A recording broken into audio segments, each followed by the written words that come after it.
Pendapat ke-69 diambil dari Light Novel bab 184 sampai dengan 185 transfusi, saudara-saudara. Swos, pedang kolosal Rinpa dengan cepat memotong udara, membelah angkasa seperti mentega. Dilapisi dengan energi spiritual, itu tampak seperti tiang hitam besar yang diayunkan. Kiri, kanan, bawah, atas. Partikel energi berkobar di mana-mana setelah setiap ayunan. Itu terlihat sangat mencolok dan keren, tapi sepertinya berayun normal ke Jin. Namun, dengan sedikit lebih fokus, dia bisa melihatnya. Ada dua pedang yang menebas udara. Percikan api telah menyembunyikan bilah lainnya. Faktanya, dia tidak pernah melihat pedang kedua sejak awal. Setiap kali dia mengayun, bayangan cermin dari pedang muncul di lintasan yang berlawanan. Saat dia berayun ke kiri, bayangan-bayangan akan muncul di kanan. Hal yang sama terjadi di arah lain. Selama pedang itu bergerak, ada bayangan yang bergerak ke arah yang berlawanan. Pada saat tertentu, dua pedang memotong udara. Apakah ini benar-benar teknik kedua? Dia baru saja menunjukkan pedang yang diselimuti energi roh. Tarian pedang semakin cepat. Keringat berkumpul di dahinya, dan pedang kolosal menarik lebih banyak lintasan per detik. Jin tanpa berpikir memperhatikan ayunannya di udara. Dia tidak pernah berpikir untuk menggunakan dua pedang sambil hanya memegang satu pedang. Rinpa mendemonstrasikan apa yang bisa dilakukan oleh pengguna gamu dengan satu pedang. Berdebar. Menyelesaikan tarian pedangnya, dia menjatuhkan pedangnya ke tanah. Garmund dan Boras mulai bertepuk tangan, begitu pula Jin. Dia pantas mendapatkannya. Bagaimana itu? Itu tadi menakjubkan. Kamu tidak pernah melakukan ini sebelumnya. Apakah kamu ingin saya memperhatikan dulu? Jin hampir mengucapkan kata-kata itu, yang mungkin akan mengakhiri karirnya. Diammu, tidak apa-apa, Rinpa. Garmund dan Boras tidak percaya bahwa Rinpa menghentikan pelatihannya hanya untuk seorang anak. Tidak apa-apa, tidak perlu terlalu sibuk. Kita harus memberitahu yang lain. Ya, dia bisa berkomunikasi dengan kita dan muridnya. Dia bahkan tidak bisa berbicara dengan Temar saat itu. Kedua legenda itu berlari menjauh untuk mengumumkan berita itu. Jin dan Rinpa sendirian di tempat latihan sekarang. Jin tersenyum canggung, mencukur. Maaf, itulah nama teknik kedua, magang. Nama yang cocok. Gambar bilah kedua membuat bilah bekerja analog dengan gunting. Bisakah kamu meniru? Bukankah itu sesuatu yang tidak bisa aku tiru dan tampilkan begitu saja? Dan pedang ini juga menjadi masalah. Jin menunjuk ke shadow vakum di pinggulnya. Pedang terus menguras semua energi spiritual Jin. Shadow vakum seperti sarung. Saat kamu menghunus pedangmu, keluarkan energi roh dari pedang bersamanya. Ya, aku merasakannya baru-baru ini. Itu tidak hanya menghabiskan energi spiritual saya, tetapi juga mengumpulkannya di kolam. Jin mengangkat bahu. Jadi, mengapa kamu tidak berbicara begitu lama? Tidak ada yang mendengarkan.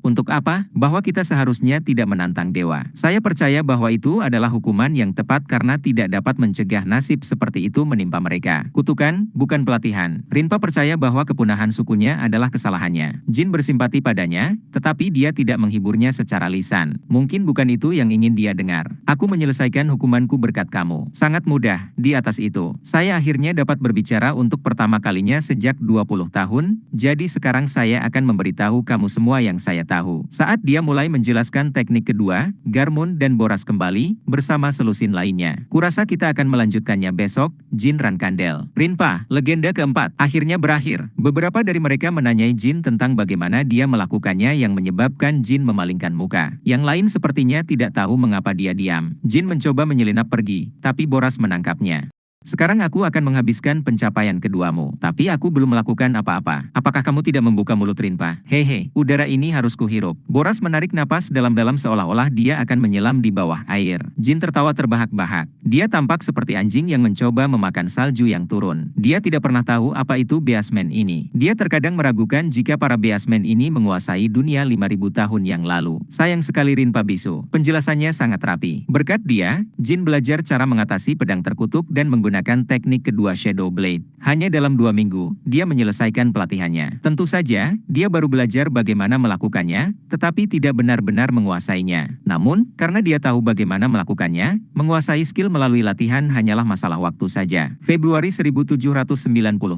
Fan mengunjunginya secara pribadi dan mengambil Shadow Vacuum. Dia pikir itu sudah cukup. Kamu baik-baik saja. Dia mengucapkan kata-kata itu, tapi sebenarnya dia perlahan menghapus bayangan Temar dari Jin. Tentu saja, Jin tidak bisa memahaminya dari komentar singkatnya. Selanjutnya, Tantel mengembalikan Bradamante. Kupikir aku tidak bisa menggunakan ini karena mendukung energi spiritualku. Kamu harus menggunakannya mulai hari ini. Saya katakan bahwa sparring akan dimulai setelah kamu menyelesaikan pelatihan kamu. Jin telah menunggu saat ini. Saya ingin berhadapan langsung dengan salah satu dari orang-orang ini ketika saya pertama kali datang ke Lavrarosa. Legenda dan Dewi berada di luar jangkauannya. Dia tahu itu tanpa harus menyilangkan pedang sekalipun. Legenda setidaknya 9 bintang. orang, bahkan mungkin 10. Dan Sang Dewi bahkan tidak bisa dievaluasi. Dia berada di level yang sama dengan Temar, atau bahkan Chiron. Tapi aku tidak tahu tentang prajurit lain. Mungkin di luar rata-rata suku serigala putih atau harimau oranye. Legenda pertama akan memilih lawan pertamamu. Sejujurnya, saya pikir ini agak terlalu dini. Kamu berbicara seperti aku dijamin kalah. Tantel mengangguk.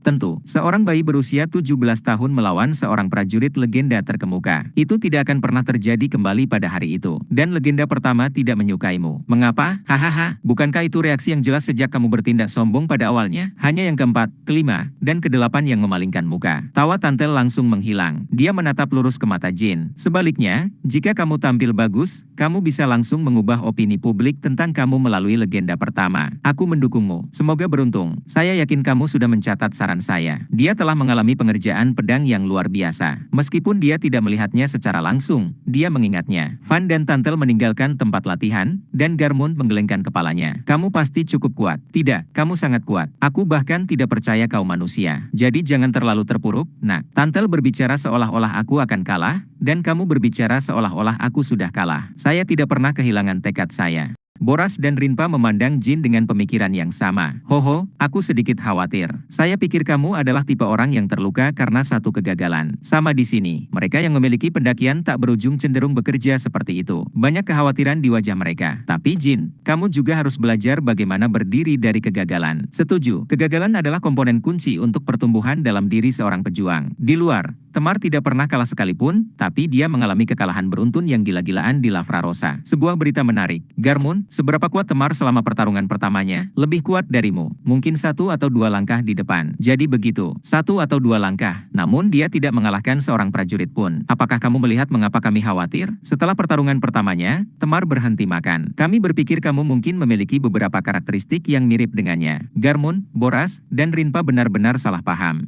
Satu kekalahan bukanlah apa-apa. Saya tidak tahu mengapa mereka begitu khawatir. Saya kalah lebih dari 100 kali melawan Lady Alisa. Berbeda dengan Temar, Jin sudah terbiasa dengan kegagalan yang tak terhitung jumlahnya sebelum Lavrarosa, dan mencapai kesuksesan pada akhirnya juga. Legenda pertama memilih seorang prajurit bernama Shaku. Dia adalah pengguna pedang panjang yang dianggap sebagai Shaku of Lightning. Semua 77 beasmen datang untuk menyaksikan pertempuran. Yang lainnya memiliki ekspektasi yang sama dengan Garmund, Boras, dan Rinpa. Mereka bertanya-tanya berapa banyak ayunan yang diperlukan untuk mengalahkan Jin. Sekitar 30 dari mereka memilih dalam 10, sementara yang lain memilih angka yang lebih kecil. Satu-satunya yang berpikir berbeda adalah Van dan Jin. Waris, apakah kamu siap? Shaku berbicara dengan suara menggelegar saat jantung batu permatanya berkilau. Xing dia dengan cepat menghunus pedangnya. Pedang itu memantulkan cahaya batu permata ke segala arah. Aku berharap kamu datang kepadaku dengan niat untuk membunuh. Apa? Itu hanya tiang? Jadi aku berkarat saat aku tidak di ujung tanduk. Apapun, saya mentolerir trik kecil kamu. Namun, kali ini terlalu jauh. Hal terburuk di planet ini adalah manusia yang tidak tahu tempatnya, itu menjijikkan. Jin menyeringai. Kamu akan belajar beberapa hal lain hari ini. Dari dada Jin, cahaya segitiga menyala terang. Hampir identik dengan yang ada di dada Shaku. Aura dari cahaya menyebar ke Bradamante. Niat membunuh dari mata Shaku tertuju pada Jin. Dia secara naluriah merasa jijik bahwa manusia menggunakan Illustrious Blade Works. Pekerjaan pedang yang termasyur. Tidak mungkin. Apakah legenda itu mengajarimu? Tidak tahu tentang itu. Tapi itu bagus, Blade Works kamu. Jin melakukan langkah pertama. Aura mengalir keluar dari Bradamante. Hati segitiga di dada Jin berkilau seperti mata binatang buas di tengah malam. Shaku terlihat sangat terkejut. Dia tidak pernah berharap Jin menggunakan pedang Illustrious. Dia mengharapkan Shadow Blade atau hanya skill pedang biasa. Saudara-saudara mana yang memberitahunya hal ini? Tidak. Daripada itu bukanlah sesuatu yang bisa dia pelajari bahkan ketika diajari. Illustrious Blade Works adalah skill yang dibuat untuk Illustrious Legends. Itu membutuhkan aura dari Heart of Light. Keterampilan pedang, tombak, busur, dan seni bela diri, semuanya disertakan. Jantung cahaya sangat penting untuk mengeksekusi teknik semacam itu. Selama ribuan tahun, banyak manusia dan beasmen mencoba meniru jantung cahaya. Namun, mereka hanya bisa meniru bentuknya, bukan kemampuannya yang unik untuk memanfaatkan aura. Meskipun pedang yang berayun ke arah kepala Shaku adalah pedang manusia, itu tidak berbeda dengan pedang manusia binatang. PZZT, petir juga mengalir dari pedang Shaku. Dia meniru apa yang dilakukan Jin. Kedua petir bertemu, menyebabkan ledakan. Terengah-engah terdengar dari kerumunan. Kamu, Shaku tidak merasa senang memblokir serangan Jin dengan serangan yang sama. Meskipun dia magang, dia adalah seorang kerdil yang belum diterima. Tidak masuk akal baginya untuk menggunakan Illustrious Blade Works. Siapa yang mengajarimu ini? Tantel, rasanya aneh. Aku tidak pernah memikirkan manusia yang menggunakannya. Bahkan Temar, yang diterima sebagai saudara, tidak bisa menguasai Blade Works Illustrious. Tidak ada yang benar-benar membagikan atau menguraikan properti dan ingatan yang tepat tentangnya. Aku juga merasa aneh. Tidak akan berbohong, aku lebih suka ini daripada Shadow Blade. Shadow Blade adalah skill yang sangat teliti dan tenang. Di sisi lain, Illustrious Blade Works memiliki serangan eksplosif dan destruktif yang mencolok. Dari para penakluk, untuk para penakluk, oleh para penakluk, Gayaran Kandel. Saudara kelima, Shaku menggunakan kekuatannya yang luar biasa untuk membelokkan dan melemparkan Jin ke seberang lapangan. Kemudian dia mencari Boras. Ada apa, Shaku? Boras juga berusaha terlihat terkejut. Dia berusaha menyembunyikan setiap emosi lain yang mungkin. Sihir lampiran khusus saudara kelima mungkin masih berfungsi. Kerumunan bergumam pada kata-kata itu. Yah, jelas. Maka itu berarti tidak masalah jika aku merobek semua anggota tubuhnya. Boras tidak bisa menjawab, dan legenda pertempuran pertama, Valtirok, memelototinya. Mengapa kamu tidak bisa menjawab, saudara kelima? Apa itu berarti kau mengajarinya Illustrious Blade? Tidak, Boras panik di tempat. Seolah-olah dia berkata, bukan aku, itu Gigi. Kalau begitu jawab Shaku. Dia meminta izin. Boras berhenti, dan Jin mengangguk. Biarkan dia, Boras. Bahkan jika dia memotong anggota tubuh saya,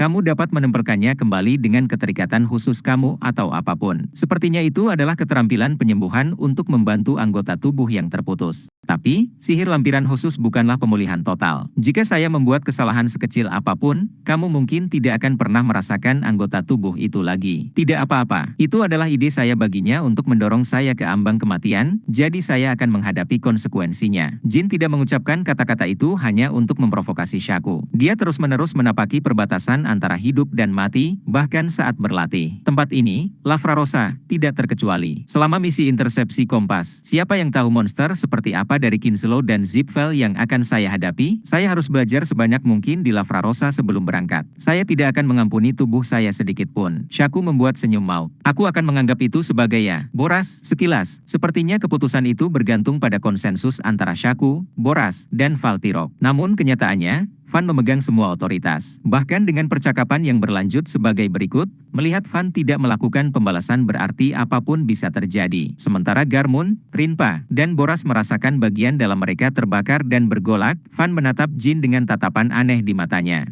Mari kita mulai ulang, magang. Aku akan membuatmu membayar untuk menggunakan secret arts kami. Shaku lalu berteriak. Meskipun itu adalah raungan yang sederhana, Jin merasa seperti sebuah palu menghantam kepalanya. Jika dia tidak melindungi tubuhnya dengan aura, dia akan menerima kerusakan fatal dari gelombang kejut tersebut. Suku serigala putih hanyalah gonggongan dibandingkan dengan ini. Ini hampir seperti auman naga. Sekarang, pertempuran itu terasa lebih dari sekadar pertarungan. Jin merasa mulutnya kering. Kresek-kresek, petir melilit Shaku. Udara tiba-tiba menjadi berat, dan rasanya gravitasi semakin kuat. Jin mengumpulkan beberapa mana. Senang sekali aku bisa keluar semua tanpa harus menahan diri. Dibandingkan dengan auranya yang terkuras, Jin memiliki mana yang cukup. Dia memutuskan untuk memanggil tes. Api biru tidak bisa menyala. Dia menyadari bahwa dia tidak berada di dunia normal. Phoenix dari dimensi api tidak bisa datang ke Lavrarosa. Itu sudah menjadi alam semesta mati. Apa yang kamu persiapkan, magang? 5 garis sambaran petir menuju Jin. Itu mirip dengan gerakan pembunuh tegas ketigaran Kandel, hujan meteor. Ini sebenarnya adalah salah satu keterampilan dasar. Mengandung aura dari jantung cahaya, petir menyambar setelah setiap ayunan. Jin tidak bisa mengumpulkan aura dengan benar, jadi menerima dampaknya sangat tidak menyenangkan. Ledakan, dia dengan cepat menghindari setiap serangan dan menyiapkan mantra baru. Aku butuh kesempatan untuk menggunakan teknik pertama Shadow Blade. Tanpa tes, satu-satunya cara adalah pertarungan jarak dekat. Shaku unggul dalam kecepatan, kekuatan, stamina, dan setiap aspek fisik lainnya. Tubuh terberkati Jin belum terbangun sepenuhnya sementara Shaku adalah legenda terkemuka yang berkembang sepenuhnya. Dan jumlahnya ribuan sebelum mereka punah. Dia harus menyelesaikannya dalam satu serangan. Satu-satunya cara bagi Daud untuk mengalahkan Goliat adalah dengan satu serangan kritis. Namun, menembus aura petir bergerak bintang 7 tidak mungkin dilakukan. Bahkan jika dia melihat celah dan mengayunkannya, celah itu tidak akan terlihat di saat berikutnya. Pedangnya akan terpental mental karena tolakan dari petir, seperti teknik rahasia Hairan, Dragon Blade Armor. Tidak seperti Dragon Blade Armor, tidak ada serangan balik, tapi tangan cekatan Shaku membuat Jin sibuk. Bentuk aura berubah. Melihat Jin berlarian di medan perang, dia mengubah strategi. Sing, aura baru dihasilkan oleh jantung cahaya dan meresap ke dalam pedang. Sekarang, setiap kali pedang Jin bertemu dengan pedang Shaku, dia merasakan sensasi tarikan. Itu mirip dengan puluhan tangan yang mencoba menahan gerakannya. Karena ini, dia harus menggunakan aura 3 kali lebih banyak untuk bergerak. Yang berarti staminanya akan berkurang 3 kali lebih cepat. Jadi menghindar bukanlah pilihan lagi. Apakah itu teknik penekanan? Keterampilan yang dia ingat dari Molar Blade Work terkemuka, penindasan, yang pada dasarnya mengubah pedang menjadi magnet besar. Ada alasan mengapa seluruh suku mereka dikenang sebagai suku legendaris. Kena kau, Shaku menangkap kerah Jin. Kedua pedang saling menempel seolah-olah itu adalah magnet. Jin mengayunkan tinjunya ke arah tinju Shaku. Banyak pukulan dipertukarkan dan Jin merasa tangannya yang patah bukannya targetnya. Shaku tertawa, terus menerima pukulan Jin. Jadi, apakah ini giliranku? Tinju yang lebih besar dari kepalanya terbang ke arahnya. Petir mengalir di seluruh tinju juga. Dia dengan cepat mengaktifkan rune Myulta. Jika bukan karena itu, wajahnya akan benar-benar rusak. Shaku tampak terkejut. Apa ini? Itu helm rahasia? Tolol. Baiklah, tapi kamu akan menyesalinya. Selanjutnya, Shaku mengincar dada Jin, dan alih-alih menjaga dengan lengannya, dia mengambil kesempatan untuk mengincar mata Shaku. Jin menyerbu ke arah mata kanan Shaku dengan jari telunjuknya yang dilapisi energi bayangan. Mengerti? Dia tidak tahu apakah luka Shaku bisa disembuhkan dengan lampiran khusus. Tetapi jika dia tidak melakukannya, maka dia akan kalah. Syukurlah, dia merasa seperti jari itu akan mengenai. Dan itu terjadi. Pada saat yang sama, kepalan tangan Shaku bertemu dengan dada Jin. Ledakan, dia merasa seluruh tubuhnya hancur berkeping-keping. Jika dia tidak memiliki Black Light Cuiras, maka dia akan mati. Itu semua berkat Chiron bahwa dia dapat melakukan serangan ini tanpa mengkhawatirkan konsekuensi lainnya. Tapi armor itu tidak menyerap semua dampaknya. Menghadap tanah, Jin memuntahkan darah. Dia menyesal membuat keputusan ini. Sial, pria macam apa yang memiliki mata sekuat ini? Jarinya patah. Dan itu bukan karena aura di sekitar tubuhnya. Jin yakin dia memukul bola mata Shaku. Tapi mata Shaku terlihat baik-baik saja, sedangkan jari telunjuk Jin lembek. Ah, mata kita sekeras hati kita. Sepertinya kamu tidak tahu. Kami bukan yang terbaik untuk apa-apa. Berdebar. Shaku melemparkan pukulan keras lainnya ke dada Jin. Retakan. Tulang rusuknya retak satu persatu akibat benturan. Dia dengan cepat kehilangan kesadaran. Aku akan memotong anggota tubuhmu seperti yang dijanjikan. Saya berharap untuk melihat pertempuran yang kurang sombong. Magang.